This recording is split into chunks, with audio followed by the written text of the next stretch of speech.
Mas eu queria aproveitar uma outra coluna e outra reportagem da Natália, que aí entra na história das emendas parlamentares, que está no bololô todo, né, desse conflito aí entre Congresso, né, entre Legislativo, Executivo e também Judiciário. Após a ordem do ministro Flávio Dino, a Câmara está criando um sistema para dar mais transparência a emendas. Será que a Câmara é capaz disso, Natália? Esse assunto de transparência nas emendas é cíclico, vai e volta, arranjam outras maneiras de esconder, depois divulgam, mas o que está sendo feito agora, basicamente a gente tinha, né, no governo Bolsonaro, que ficou conhecido como orçamento secreto, que eram as emendas de relator, que era uma indicação que era feita pelo relator do orçamento, todo mundo juntava ali no mesmo bolo e dividiam ali entre os congressistas essas indicações e enviavam para o executivo. Aí, durante o governo Lula, quando o orçamento secreto já tinha sido proibido pelo STF, os parlamentares passaram a usar as emendas de comissão. Então, a Câmara e o Senado elas têm comissões temáticas, que é Comissão de Desenvolvimento Regional, Comissão de Saúde. Essas comissões elas têm o direito de fazer também indicações no orçamento.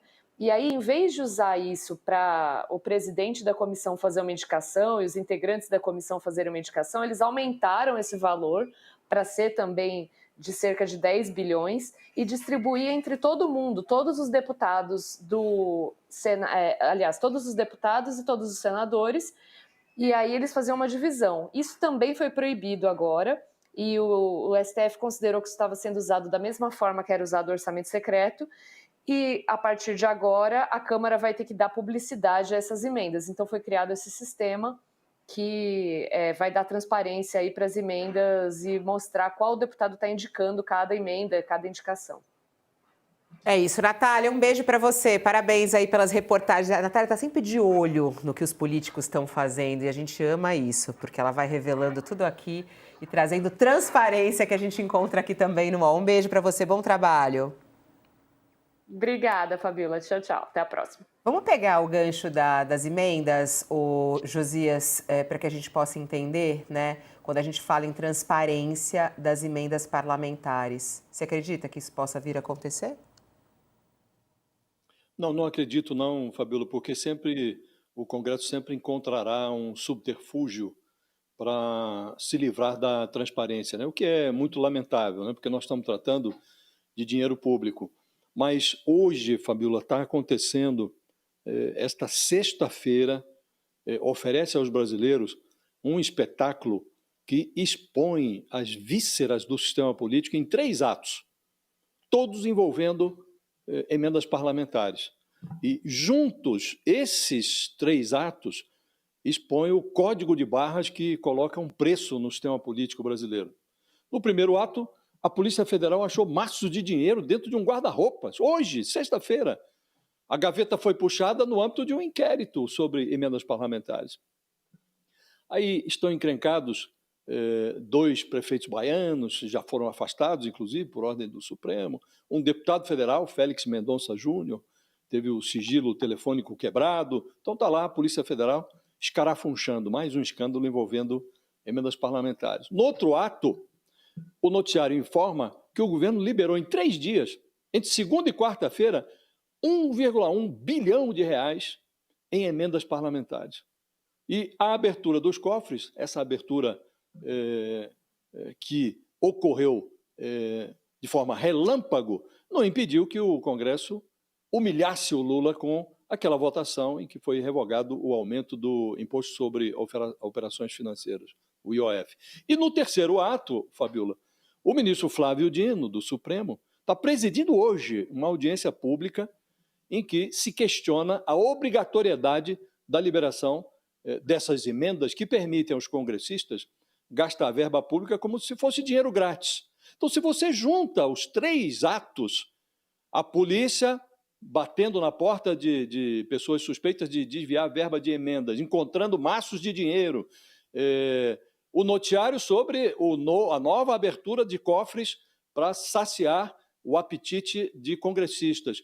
E a audiência em que o ministro Flávio Dino volta a questionar a sistemática da liberação de emendas, se você junta tudo isso, você nota que há um código de barras conspurcando ao sistema político brasileiro.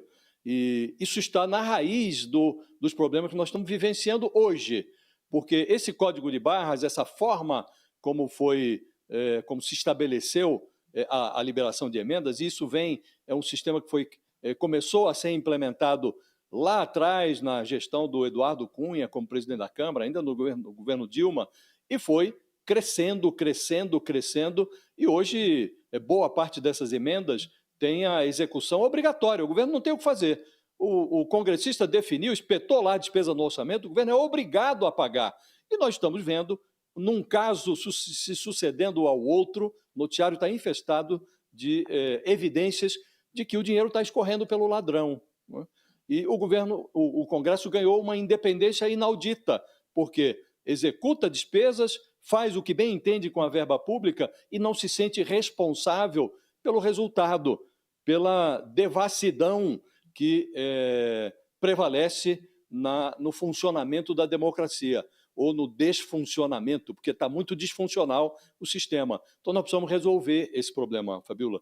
Não é fácil, não é simples, mas é preciso, pelo menos, discuti-lo, e discuti-lo a sério. Mas, infelizmente, esse debate não está ocorrendo. E, como disse, temos hoje uma democracia com código de barras, Fabíola.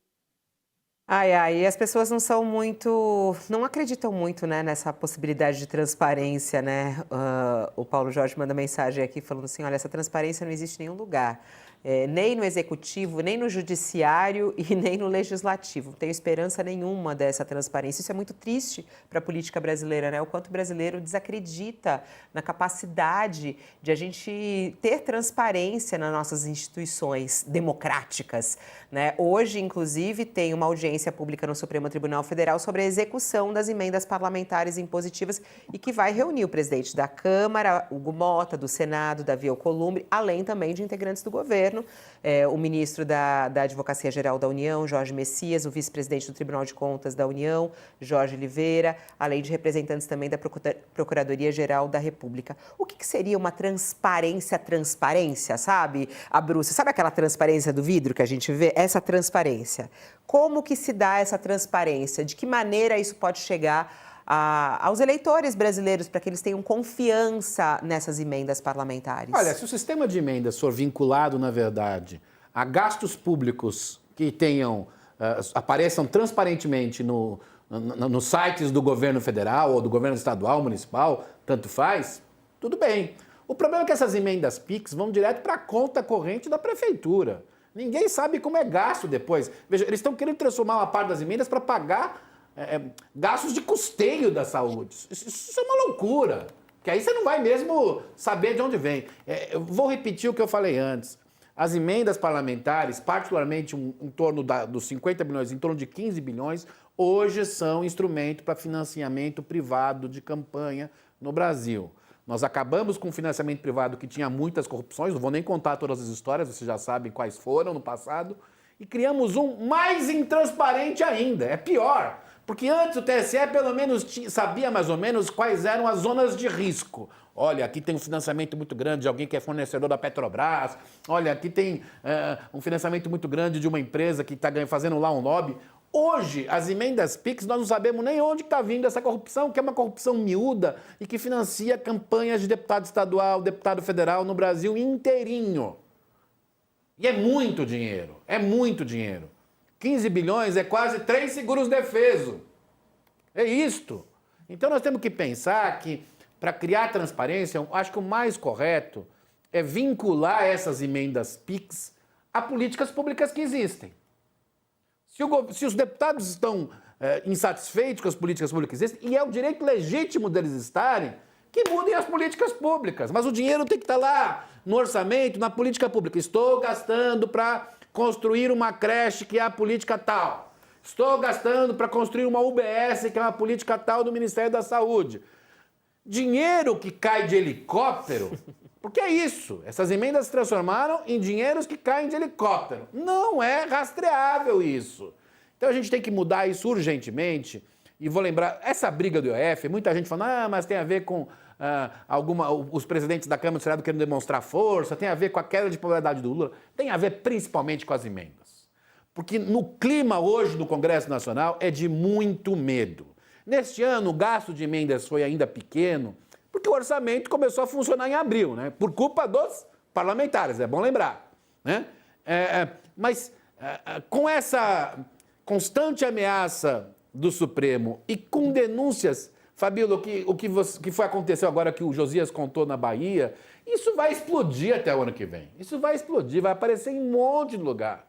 E com isso, os deputados e senadores, ou pelo menos uma parte dos deputados e senadores, não vou dizer que são todos, mas uma parte, está morrendo de medo do que vai acontecer com as emendas. Então, ontem, ao pressionar o governo, está dizendo assim, ó, resguardem nossas emendas. Isso digamos, é o fio do bigode que garante o acordo hoje com o Congresso, entre o Congresso e o Executivo.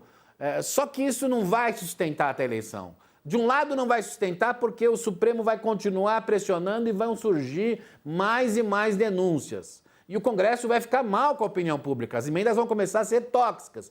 E de outro, se não pode aumentar a IOF, eu também acho que aumentar a IOF não é um bom ajuste fiscal, cá entre nós, mas se não pode aumentar receita, tem que atacar a despesa. E olhando o arcabouço fiscal, foi aprovado que em algum momento, se não for possível para alcançar a regra, pode-se fazer bloqueio de emendas.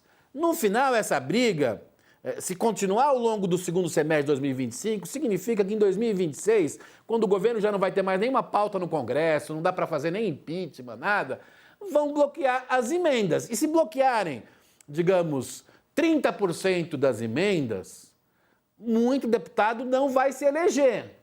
Então, assim, é preciso pensar que o que está no centro do conflito hoje do Executivo e do Legislativo não é nenhuma grande questão ideológica, não é simplesmente porque os partidos agora já têm um candidato contra o Lula, que nada, estão falando com vários candidatos, estão testando várias coisas, né? E se o Lula crescer, digamos, em pesquisas, alguns até mudam de lado, é assim no Brasil. O que está em jogo nessa disputa do IOF é que os parlamentares estão com medo do destino, do futuro das emendas parlamentares no Brasil. É isso que está em jogo. E as emendas parlamentares em si são legítimas, fazem parte da lei, o Congresso aprovou, mas elas têm que seguir o conjunto das regras constitucionais. Uma coisa básica é que elas sejam rastreáveis. E não são. Se não forem rastreáveis, ou o Supremo, ou se o Congresso ficar nesse cabo de guerra com o governo, o Ministério da Fazenda no ano que vem vai bloquear essas emendas. E se isso ocorrer, podem gritar, brigar, xingar o governo Lula, mas uma parte dos deputados vai perder a eleição. Então, eu acho que agora, já que tem, quando o Josias contou da audiência que vai estar lá o presidente do Senado, o presidente da Câmara, prometeram que vão pessoalmente lá. Se querem defender, e eu acho que tem argumentos legítimos para defender o papel dos deputados e senadores no orçamento, que façam uma grande mudança institucional das emendas, porque se não fizerem, será feito. Está precificado no sistema político. Vai ter conflito, vai ter disputa, mas tem deputado que vai perder a eleição. Portanto, esse jogo, que foi o jogo do IOF, é um jogo de perde-perde. A sociedade perde porque se não tiver ajuste fiscal, você pode ser de esquerda, de direita, se tiver ajuste fiscal, o país está perdido. Segundo, o governo perde. Não tem a menor dúvida, o governo perde porque demonstra a fragilidade do governo. Mas o Congresso vai perder.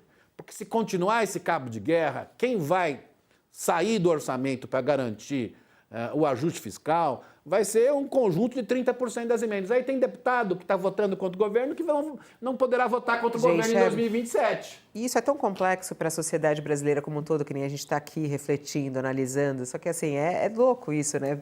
O pessoal nem se movimenta muito ao olhar algo que é tão complexo e tão difícil do brasileiro entender. Esse é o tema da campanha de 2026, as emendas. E não vai ser, né? Deveria ser. Porque não é. Acaba caindo no Fla-Flu.